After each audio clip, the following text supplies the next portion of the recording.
D'abord à remercier professeur Benjeloun pour son invitation dans ce magnifique congrès et je vais parler des lésions carotidiennes diffuses. Alors ces lésions carotidiennes diffuses appelées aussi lésions carotidiennes en tandem, ce sont des lésions qui associent des lésions du tronc artériel brachiocéphalique, de la bifurcation carotidienne et la carotide commune. L'approche hybride a été décrite pour la première fois par Dietrich en 1996, qui consiste en un traitement simultané de la bifurcation carotidienne et des lésions proximales des troncs supraortiques avec un stenting rétrograde et endartérectomie carotidienne. Il faut dire que ce sont des lésions qui sont rares, moins de 5% des lésions athéromateuses des troncs supraortiques. Il n'y a pas de recommandation, mais on dit que ces lésions doivent être traitées simultanément s'il est difficile de dire quelle lésion est symptomatique.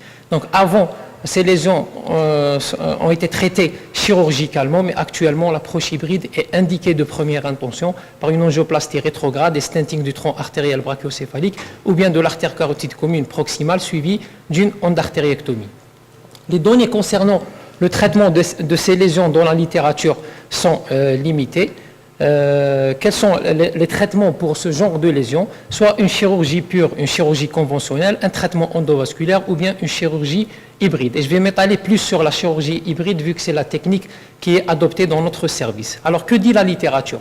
Cette méta-analyse qui a été publiée en 2011 portant sur 13 études et étudiants 133 malades, on voit que les lésions ont été majoritairement symptomatiques avec la carotide commune la plus touchée par rapport au tronc artériel brachiocéphalique. Les résultats de cette méta-analyse, succès technique de 97% dans les séries, un suivi de 12 à 36 mois, 5 AVC dans le suivi qui représente 1 à 5%, 17 décès, 14 resténoses pour les angioplasties sans stent et 3,7% de resténose pour les stentings. La conclusion de cette méta-analyse est que le résultat de cette technique hybride est satisfaisant et l'utilisation de stent doit être considérée de première intention pour diminuer le taux de resténose. Le traitement hybride par voie antérograde, c'est-à-dire par une approche fémorale, c'est une étude qui a été publiée en 2017.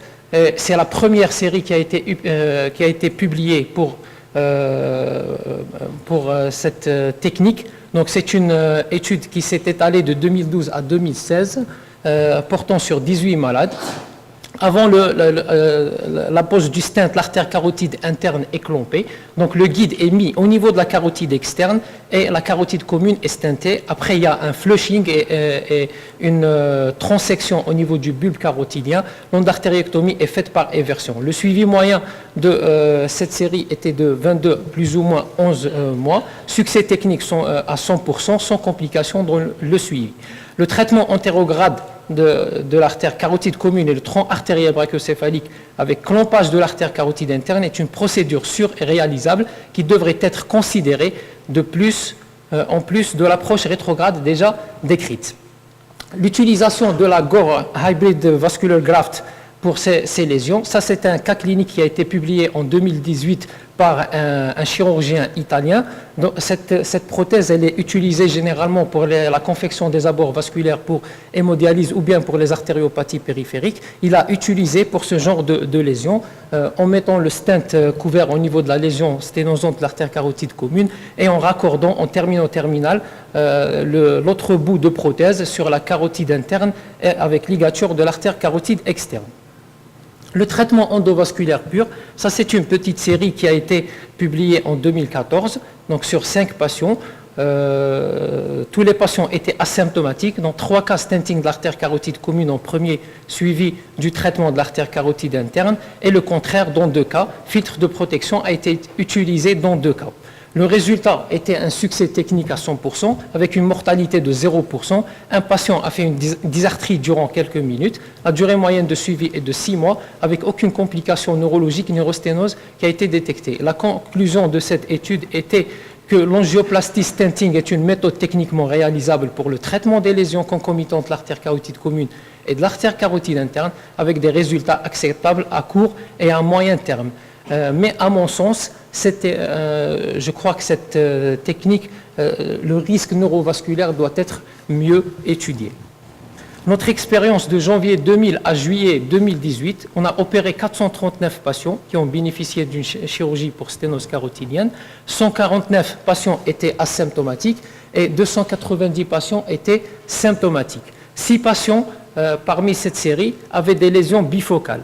Une femme et 5 hommes avec un moyen d'âge de 64 ans pour des extrêmes de 58 ans et 71 ans. Les facteurs de risque, 5 patients étaient tabagiques, 4 patients étaient hypertendus, 2 diabétiques et 4 avaient une dyslipidémie. La symptomatologie, 5 patients étaient symptomatiques sur 6, 3 patients avaient fait un AIT, un patient présentait une parésie du membre supérieur et un patient avait une hémiparésie du membre supérieur et membre inférieur et un patient était asymptomatique. On les a tous opérés sous anesthésie générale avec une artériectomie carotidienne première suivie d'une angioplastie stenting de l'artère carotide commune en deuxième temps. Tous les stents qu'on a utilisés étaient des stents montés sur ballon. Alors nos résultats, succès technique dans 100%, pas de complications neurologiques, pas d'hématome ou de dissection, pas de décès. Moyenne de durée de suivi était de 30 mois, aucune complication neurologique, une neurosténose n'a été détectée. Ça, c'est un patient qu'on a opéré qui avait une sténose hyperserrée au niveau de la carotide interne avec une sténose ostiale hyperserrée de la carotide commune à son origine. Donc après exposition de la bifurcation carotidienne, donc on fait notre endartériectomie et la fermeture sur patch et sur la ligne de suture. Avant de terminer le surjet, on met en place l'introducteur avec le guide pour traiter la lésion sténosante au niveau de l'ostium de l'artère carotide commune. Alors, les limites de notre étude, c'est que c'est une étude rétrospective, le nombre de malades était réduit, absence de comparaison entre les différentes techniques et absence de données pour évaluer la technique à long terme. Pour conclure, je dirais qu'il n'y a pas de recommandation définitive pour la prise en charge de ces lésions qui sont difficiles à traiter chirurgicalement. La revascularisation hybride paraît simple et efficace, mais est-ce qu'elle est sûre à long terme? Et je vous remercie. Merci d'avoir respecté le temps. La dernière